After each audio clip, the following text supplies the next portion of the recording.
Hello everyone, I hope you are doing well. Myself Bhusharkar, and this is the ninth part of the PIQ series.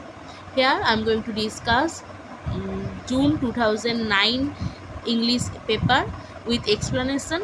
As you know that I had started a series of practicing PIQ, and this is the ninth part. So let's start with the question number first. In an 1817 review of Coleridge's Biographia Literaria, Francis Jeffrey coined the term Lake School of Poets, grouping. So, who are these lake poets? They are Wordsworth, Coleridge, and Southey. The Lake School of Poets is a group in which were listed the poets who lived in the Lake District of England during the beginning of the 19th century.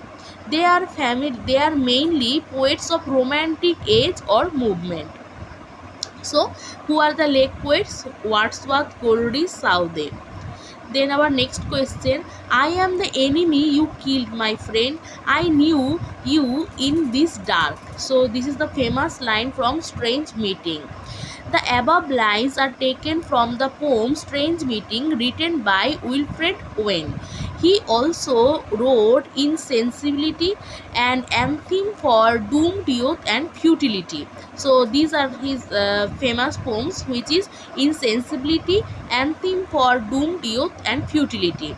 I am the enemy you killed, my friend, I knew in this dark. So this is from Strange Meeting. Then, below are two sets of text, one of which has inspired the other. Match the text with its inspiration. Coral Island. So, Coral Island, let's see the answer. So, Coral Island is a children fiction that tells the adventure of three boys. The adventure literature inspired William Golding's Lords of Flies. So this is an important question. Please note it down that Coral Island inspired William Golding to write Lord of the Flies. Then Omeros. Omeros means Homer to Greek. Homer in Greek, and has little touch of Homer's Iliad and Odyssey. So Omeros means Homer in Greek and has little touch of Homer's Iliad and Odyssey. Then Mahabharata. This Mahabharata inspired Sasur to write Great Indian Novel. So Mahabharata and Great Indian Novel are attached to one another because of common background, and this is written by Shashi Tharoor. Then White Sargasso Sea, written by Jean Rice, deals with the background of marriage. So White Sargasso Sea with Jane Eyre. Okay, so White Sargasso Sea with Jane Eyre, it was written by Jean Rice. Okay, this is a very good question. Then the next question. Okay, there is the explanation also that background of marriage, oppressive patriarchal society, and the status of woman. It is a prequel of Response of Charlotte Bronte's Jane Eyre, which was written in 1847. Then the next question. His life was gentle, and the elements so mixed in him that nature might stand up and say to all the world, this was a man. Who is the speaker and about whom is this spoken? So this quotation is from Mark Antony on Caesar. Mark Antony told about Caesar. Mark Antony has said the above sentence to Brutus in Julius Caesar, Act 5, Scene 4, Scene 5, Act 5, Scene 5. So his life was gentle, and elements so mixed in him that nature might stand up and say to all the world, this was the man. Okay. Then the next question, when my love swear that she is made of truth, I do believe her, though I know she lies. This is from Shakespeare, William Shakespeare, sonnet 138. So you should remember these kinds of quotation, because sometimes they ask this type of quotation in match the following. Okay, so when my love swears that she is mad of truth, I do believe her, though I know she lies. So this is from sonnet number 138. This is sonnet in the comfort that lies bring to an insecure mind. Okay, then the poetry of Wordsworth and Coleridge was notably influenced by, so it was notably influenced by French Revolution. As you know that Wordsworth got influence from French Revolution, right? And he was also in France for some years, and he also married there. So Wordsworth was influenced from by French Revolution and as well as Coleridge. So French Revolution exerted a profound influence on the poetries of Romantic age. It signalized the arrival of a new era of fresh thinking and introspection. Okay, then our next question: great wits are sure to madness near allied, and thin partisans do their bounds divide. This line appears in Absalom and Achitophel. So Absalom and Achitophel, they always give question from there, and in my previous video also there is a question, there is a quotation from Absalom and Achitophel. So here also, great wits are sure to madness near allied, and they and then and thin partisans do their bounds divide. So this line appeared in Absalom and Achitophel. Absalom and Achitophel was written by John Dryden in 1681, is a landmark poetical satire by John Dryden. The poem is an allegory that uses the story of the rebellion Absalom against King David, attacking his contemporary rival Sadwell. So you know that he was attacking Sadwell.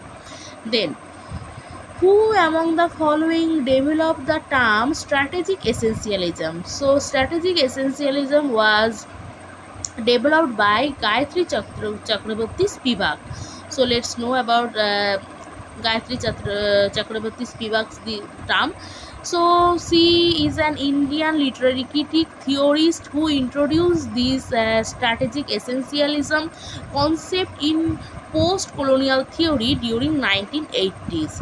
So when I will make video about Gayatri Chakraborty Spivak, I will explain this term. Okay, now David Malouf's An Imaginary Life is a retelling of, so it is a retelling of Ovid. Okay, so An Imaginary Life, which was written in 1978, is written by Australian writer David Malouf. He is a famous Australian writer. It tells the story of the Roman poet Ovid during his exile in Tomis. Okay, so it is about Ovid. Then Jabberwocky is a character. So Jabberwocky is a character in, so it is a character in Through the Looking Glass.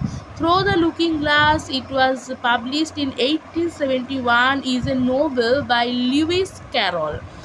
It's the sequel of Alice Adventures in Wonderland 1865. The novel belongs to children fiction. So Jabberwocky is a character in Through the Looking Glass, and it is a novel by Lewis Carroll.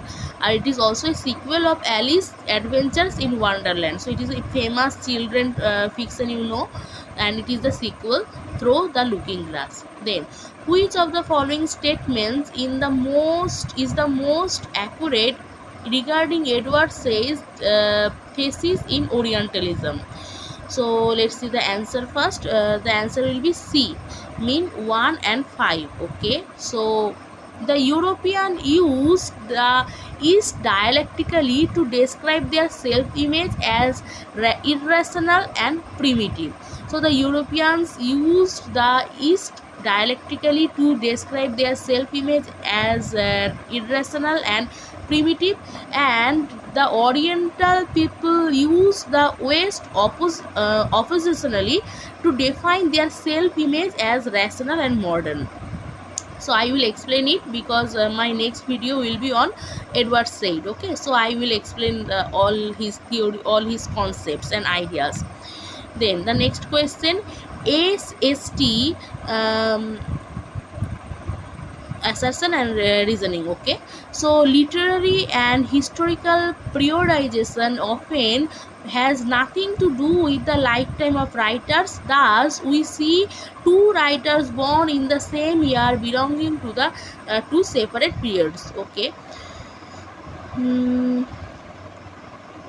Thomas Carlyle and John Keats were born in 1795. In standard literary histories, Keats is romantic and Carlyle is a Victorian. Okay, so it is true that if you born in same age, it does not mean that you will be the same period, because it's about how you write. So your writing defines how mm, that in which period you are belong to.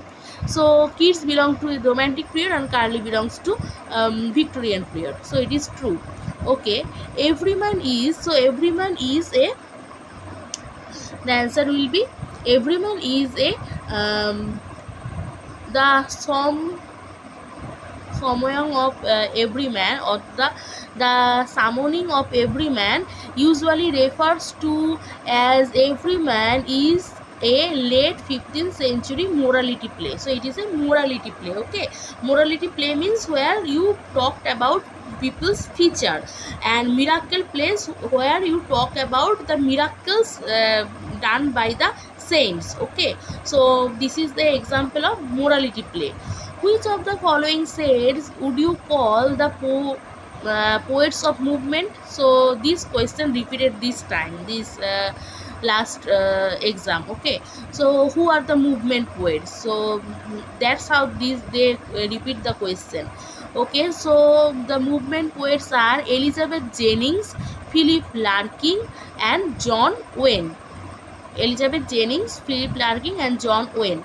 The movement was a term coined in 1954 by J.D. Scott to describe a group of writers including Jennings, Larkin, Wayne, Kingsley Amis, Thomas Gunn, Donald David, etc. The movement poets were considered anti-romantic.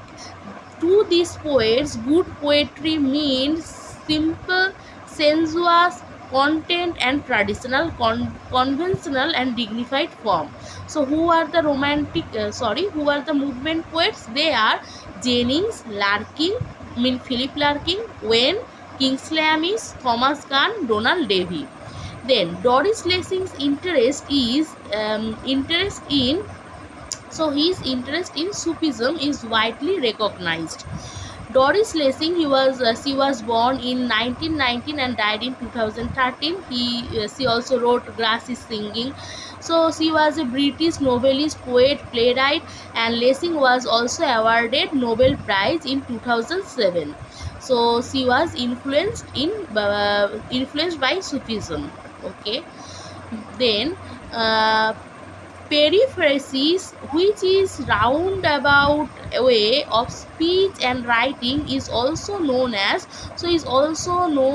circumlocution. Periphrasis means circumlocution, which means roundabout way. So by the question you can write the tick the right answer. Okay, so periphrasis originates from a Greek word peripherion, which means talking about.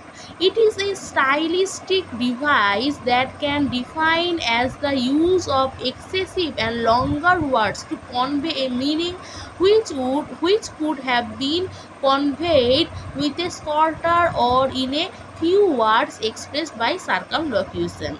Then the next question, arrange the following in chronological order. So first will be the Norman conquest, right? First will be the Norman conquest, because the Norman conquest of England, it was done in 1066. Norman conquest. Norman took possession of England after the decisive Battle of Hastings in 1066 under the leadership of King Williams, and it is known by all. Okay, then Caxton, you know that Caxton printing press. It was invented in. It was started in 1474. William Caxton set up a press in Burgess about 1474, and the first book printed in English was Requiem of the History Troy, was published in 1475. Accession of James I to the English throne is 1603. Then death of Shakespeare, you all know, in 1616. Okay. Then the next question, Muse of the History is a classical post-colonial essay. So Muse of the History is by Derek Walcott. Sir Derek Alton Walcott received the Nobel Prize in 1992 and was currently professor of poetry at the University of Essex. His work include heroic poem Homerus. So in previous question we saw that the Homerus were given there. This question given there. Okay.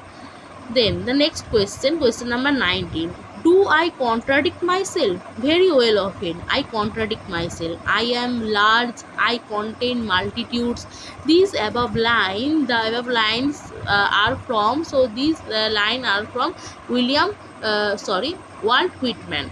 The above line are from Song of Myself. So Song of Myself. Maybe this question asked in this exam, the last exam. So Song of Myself by Walt Whitman. The poem was first published without a section at the first of 12 untitled poems in the first 1855 edition of Leaves of Grass. So Leaves of Grass, this title was taken by Doris Lessing in Grass is Singing. Then verses of on the death of Dr. Swift was written by, so it was written by Jonathan Swift himself. So he himself wrote about his death. Okay, the satirist Jonathan Swift wrote the poem Verses on the Death of Dr. Swift was just to describe what his contemporaries' reactions to his death will probably be. Why wait until you die to describe your own funeral? Jonathan Swift answered by writing a verse on his own death. Okay, then this is a chronological question again, and no, not chronological, this is the matching question. So you know that Lycidas by Milton. Okay. Oh, so here you have to see that this poem written for what reason. Mean in memoriam was written for Arthur Henry Hallam. Then Adonis for kids. So let's see the explanation. Lycidas was written by John Milton, as you know, and in 1637 it is a pastoral elegy Milton dedicates to this poem to his friend Edward King, and who drowned when his ship sank in the Irish Sea of the coast of Wales in August 1637.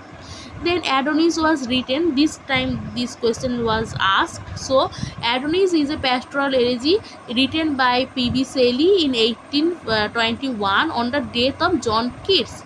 In Memoriam is written by Alfred Lord Tennyson for Cambridge friend Arthur Henry Hallam, who died in 1833. The poem was completed in 1849. Then Thyresis is written by Matthew Arnold in 1865 for his friend, the poet Arthur Hugh Clarke, who had died in 1861. Okay. Then the next question, Playing in the Dark by Toni Morrison is a series of reflection on, so it is a series of reflection on Black American folklore. Playing in the Dark focuses primarily on the literary imagination of European Americans and how it has been impacted by the coexistence of African and Europeans in this country. Morrison examined the kind of roles African American characters have been given in novels. Okay, so Playing in the Dark focus primarily on the literary imagination of Europe Americans and how it has been impacted by the coexistence of African Europeans in this country. Morrison examines the kind of roles African American characters have been given in novel. Whiteness and Literary Imagination is the complete name of the novel and not a reflection. So this is the important fact about Toni Morrison's writing Black American Folklore. Okay, so Playing in the Dark. Then the next question, he is not the brightest man in the world is an example of leotess. Leotess is a special form of understatement, the assertion of an affirmative by negating its contrary. He is not the brightest man in the world, imagine meaning he is stupid. Okay, so it is an example of understatement, it is a figure of speech. Then the term horizon of expectation, so it is by uh, H.R. Giles. So the phrase horizon of expectation is a term fundamental to give to German academic Hans Robert Scha's reception theory.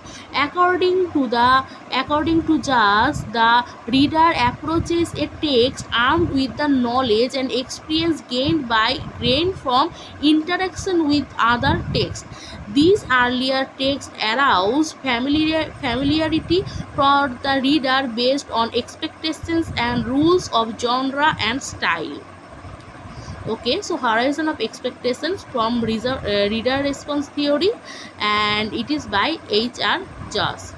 Then our last question for today, which is the following the writers have something in common. So the answer will be D. D mean 1 or 5. So let's see the explanation. All of them are Victorian writers, can be classified under travel or adventure writers. Which are they? Mary Seacole was a Jamaican woman, Scottish and African descent. Her biography, Wonderful Adventures of Mr. Seacole in Many Lands, is an earliest biographies. Then James Anthony Froude was an English historian known for his history of England from the fall of Holsey to the defeat of the Spanish Armada. So these are the early work, non-important we can also say, but sometimes these questions are asked because they ask this type of question, right? Pick out the travel writer, pick out the children writer, pick out the women writer, early women writer. So you have to know this, you have to aware about this. So there the answer will be Mrs. Seacole and the J.A. Froudes, because they are Victorians and they are all travel writers. Okay, so that's all for today. I hope you like it. I hope you like the explanation. So thank you for giving your time.